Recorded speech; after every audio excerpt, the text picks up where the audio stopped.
आज हम बात करते हैं एडिटिंग ग्रुप की। ठीक है, जिसमें हम find, replace, go to command के साथ साथ हम ऑब्जेक्ट को सिलेक्ट करना भी सीखेंगे। तो सबसे पहले तो हम कुछ टेक्स्ट इंसर्ट करा लेंगे। मैंने इसमें पहले से टेक्स्ट इंसर्ट करा के रखा है। ठीक है, अब इसके बाद हम डॉक्यूमेंट में टेक्स्ट को फाइंड करेंगे। तो सबसे पहले तो हमें इस फाइंड पर जाना है। ठीक है, एडिटिंग ग्रुप में फाइंड पर जाएंगे। फाइंड पर जाने के बाद हम करेंगे एडवांस फाइंड पर क्लिक। ठीक है, एडवांस फाइंड पर क्लिक करने के बाद कुछ इस तरह का एक डायलॉग बॉक्स ओपन होगा, जिसमें जिसमें यदि हमें जो भी वर्ड या टेक्स्ट को फाइंड करना है, जिस वर्ड को फाइंड करना है उसे हम इसमें टाइप कर देंगे। जैसे अभी हम इसमें कर देते हैं यू, जैसे हमें यू सर्च करना है। ठीक है, यू टाइप करने के बाद अब इसके बाद ये पूछेगा कि जैसे मान के चलो हमने ये वर्ड जो यहाँ पे टाइप किया है उसको फाइंड करना है, तो उसको हाईलाइट करना है या नहीं करना है। तो यहाँ पे ये पूछेगा, अगर हाईलाइट करना है तो हाईलाइट ऑल पे क्लिक कर देंगे। तो ये देखो यहाँ पे सारे के सारे हाईलाइट हो गए हैं, जितने सारे इसमें यू यू दिख रहे होंगे। ठीक है, अब इसके बाद है क्लियर हाईलाइट। अगर क्लियर करना है तो यहाँ से अपन क्लियर कर देंगे। ये हाईलाइट कर दिया अभी हमने। अब इसके बाद ये पूछेगा हमसे, अब इसमें ये हम फाइंड पर जैसे ही इस पर अगले उस पर क्लिक करेंगे तो इसमें ये पूछ रहा है, देखो मेन डॉक्यूमेंट। और इसमें एक और पूछता है कि सिलेक्टेड टेक्स्ट। देखो मैं आपको बता देता हूँ, पहले मैं इसको सिलेक्ट करता हूँ टेक्स्ट को। ठीक है, मैंने ये सिलेक्ट कर लिया। इस फाइंड पर जाएंगे। ठीक है, फाइंड में जाने के बाद एडवांस फाइंड पर अब इसमें हमने यू टाइप किया है। ठीक है, अब इसके बाद ये यहाँ से हाईलाइट का पूछेगा, हाईलाइट करना है या नहीं करना है। अब इसके बाद है फाइंड एंड। देखो फाइंड एंड में ये पूछेगा करेंट सिलेक्शन, कि मान के चलो अभी हमने जितना सेलेक्ट किया है उसमें टाइप करना है, या फिर हमारा ये जो पूरा मेन डॉक्यूमेंट है, ये हमारा जो मेन डॉक्यूमेंट है ये 2 पेज का है, इस पूरे मेन डॉक्यूमेंट में करना है या सिलेक्टेड टेक्स्ट में करना है, जो हमने जितना सेलेक्ट किया है। तो यहाँ से अपन जैसे कर लेंगे चूज़ करेक्ट सिलेक्शन, तो ये उसी उसी में बताएगा जितने टेक्स्ट को हमने सिलेक्ट किया था। अब उसके बाद हम फाइंड नेक्स्ट पर कर देंगे तो ये एक एक करके फाइंड बताएगा। ठीक है, ये इसके बाद यस कर देंगे, हो गया हमारा फाइंड। इसको क्लोज कर देंगे। अब इसके बाद है रिप्लेस।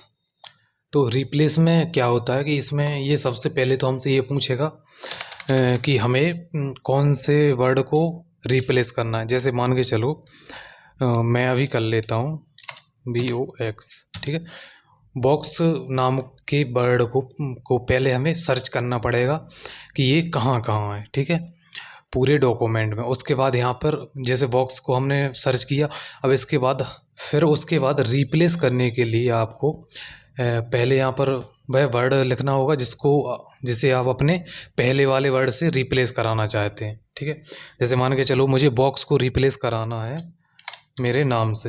ठीक है, ठीक है, मैंने अपना नाम लिख दिया। अब इसके बाद है, अगर आपको एक एक करके रिप्लेस करना है, जैसे देखिए एक एक करके रिप्लेस करना है, तो ये रिप्लेस एक एक करके रिप्लेस करेगा। और यदि आपको एक साथ करना है तो यहाँ से रिप्लेस ऑल कर देगा। और यदि देखो पहला वाला जो वर्ड है बॉक्स, अगर उसको फाइंड करना है तो वो अपन यहाँ से फाइंड करेंगे। रिप्लेस करना है, रिप्लेस ऑल कर देंगे। तो रिप्लेस ऑल में क्या होगा कि एक साथ जितने भी बॉक्स पूरे मेन डॉक्यूमेंट में जितने भी बॉक्स वर्ड हैं पूरे गोविंद के नाम से रिप्लेस हो जाएंगे। देखो मैं आपको करके दिखाता हूँ। रिप्लेस ऑल किया, ठीक है, ओके किया, ये देखो ये गोविंद हो गया। जहाँ जहाँ पे बॉक्स होगा वहाँ वहाँ पे मेरा नाम आ गया होगा। अब इसके बाद है गो टू कमांड। ठीक है, अब गो टू कमांड में क्या होता है कि जैसे मान के चलो, गो टू कमांड को समझने से पहले हम कुछ टेबल और हेडिंग बनाते हैं। ठीक है, हेडिंग बनाना मैं आपको पहले बता चुका हूँ। ठीक है, ये मैंने पहले से बना के रखी हैं, आप बना लेना। ठीक है, तो गो टू कमांड में ये होता है, जैसे मान के चलो हमने ये हेडिंग बनाई है, जैसे ये हेडिंग बनाई है, एक हेडिंग हमने इस पेज पर बनाई है, ये मान के चलो एक पेज हमने बनाई है 10वें पेज नंबर पे। तो उस हेडिंग पर एक क्लिक में पहुंचने के लिए हम करेंगे गो टू कमांड का यूज़। तो हमने यहाँ पे हेडिंग चूज़ कर लेंगे, उसके बाद हम जाएंगे नेक्स्ट पर। तो नेक्स्ट पर जाएंगे तो ये दूसरी हेडिंग आ गई, ठीक है। प्रीवियस में जाएंगे तो ये दूसरी हेडिंग आ गई है। अभी मैंने 2 ही हेडिंग बनाई, वो तो मैंने आपको समझाने के लिए 2 हेडिंग बनाई है। इससे ज़्यादा भी आप बना सकते हैं, 2 3 4 जितनी बनानी आप बना लेना, ठीक है। अब हेडिंग के बाद जैसे मान के चलो टेबल मैंने 2 बनाई हैं, या मैंने अभी 2 बनाई हैं, मान के आपको इससे ज़्यादा बनाए हैं तो बना लेना। अब जैसे मान के चलो मुझे जाना है दूसरी टेबल पे, तीसरी टेबल पे या 5वीं टेबल पे, तो नेक्स्ट पर क्लिक करेंगे, ठीक है। प्रीवियस ये पहली वाली हमारी टेबल है, ठीक है। इससे पहले एक ये टेबल थी। अब उसके बाद नेक्स्ट पर जाएंगे तो ये इस वाली टेबल पर पहुंचा देगा, ठीक है। प्रीवियस करेंगे तो ये इस वाली टेबल पर पहुंचा देगा। तो इसका बेसिकली यूज यही होता है कि मान के चलो हमने 5-10 पेजों पर अपनी फाइल या टेबल या कुछ भी बना के रखा है। इसमें देखो दी हुई है section, line, bookmark, comment, footnote, and note, field, graphic, equation, object, heading. तो इन सब में अपन इन सब पर एक क्लिक में पहुंच सकते हैं।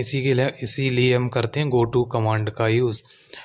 इनकी शॉर्टकट की भी होती हैं, जैसे मैं चलो आपको यहाँ पे लिख के बता देता हूँ। वो Ctrl+G होता है उसके लिए,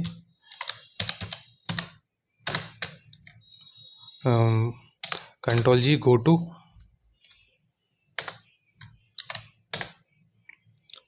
Ctrl+H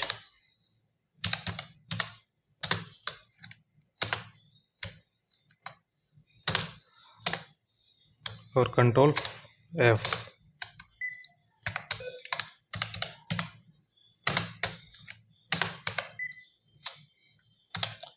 ठीक है, ये तीनों कमांड होती हैं।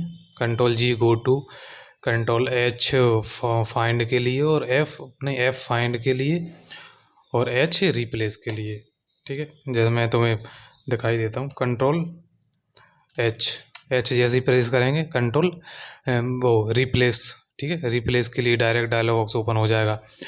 अब उसके बाद है फाइंड करना है अगर तुम्हें, कंट्रोल के साथ F, ठीक है, फाइंड हो जाएगा, फाइंड डायलॉग बॉक्स ओपन हो जाएगा। अब इसमें ये क्या है ना कि ये नई विंडो है ना, तो इसमें नेविगेशन बार खुल जाता है। लेकिन जो 2007 विंडो होगी या 10 होगी उसमें कंट्रोल अगर F फाइंड प्रेस करेंगे तो फाइंड ही ओपन होगा, ठीक है। Ctrl+G के साथ गो टू डायलॉग बॉक्स, Ctrl+G, ठीक है, go to dialog box open होगा।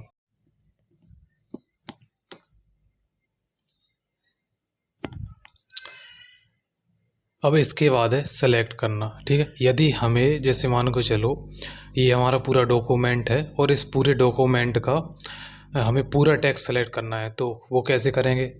तो उसके लिए एक तो हम यहाँ से कर सकते हैं, ठीक है, सेलेक्ट ऑल, ठीक है। अगर ऐसे नहीं करना है तो उसके लिए एक शॉर्टकट की होती है Ctrl+A, ठीक है। Ctrl+A जैसी प्रेस करेंगे पूरा, मतलब अभी तो हमारे पास मान के चलो 2 पेज हैं, अगर मान के 100 पेज हैं तो वो 100 पेज का पूरा टेक्स्ट एक ही बार में सेलेक्ट हो जाएगा, ठीक है। और नहीं तो फिर अपन यहाँ से कर ही सकते हैं सेलेक्ट ऑल, ठीक है। अब कभी कभार क्या होता है कि हमारे पास टेक्स्ट और पिक्चर दोनों हैं, दोनों तो होते हैं। तो मान के चलो कभी कभार होता है कि टेक्स्ट तो सिलेक्ट हो जाता है पर पिक्चर सेलेक्ट नहीं होती है। तो उस स्थिति में हम क्या करेंगे? देखो पहले तो हम पिक्चर इंसर्ट कराते हैं एक, ठीक है। मान के चलो पिक्चर इंसर्ट करा दें कोई सी भी एक, जैसे मान के चलो हमने ये पिक्चर इंसर्ट कराई, ठीक है, ये आ गई।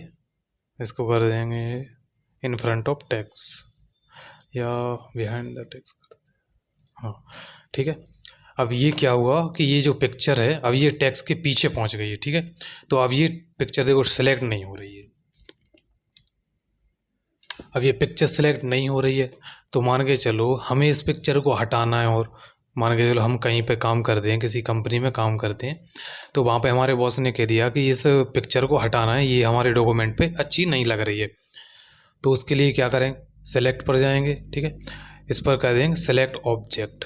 सेलेक्ट ऑब्जेक्ट पर जैसे ही एक बार क्लिक करेंगे उसके बाद जहाँ पे हमारी पिक्चर है, तो देखो ये कर्सर पॉइंटर की स्थिति बदल रही होगी, ठीक है। जैसे ही इसकी जैसे ये आ रहा ना, एक बार क्लिक कर देंगे ये पिक्चर सेलेक्ट हो जाएगी फिर, ठीक है।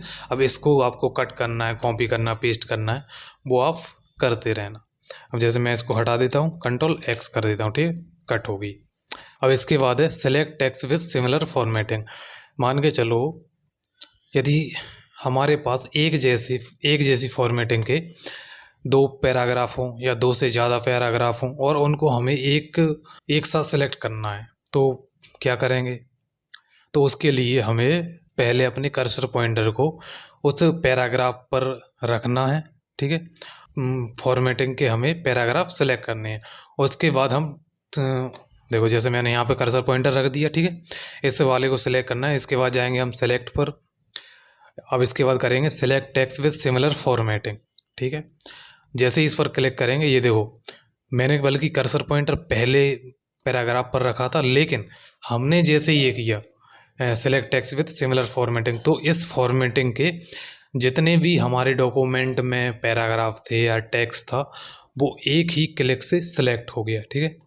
अब जैसे मान के चलो हमारे पास एक पैराग्राफ हो रही है सेकंड वाला, अब इसको सिलेक्ट करना है, इसकी भी फॉर्मेटिंग सेम है, तो उसके लिए हम करेंगे select text with similar formatting.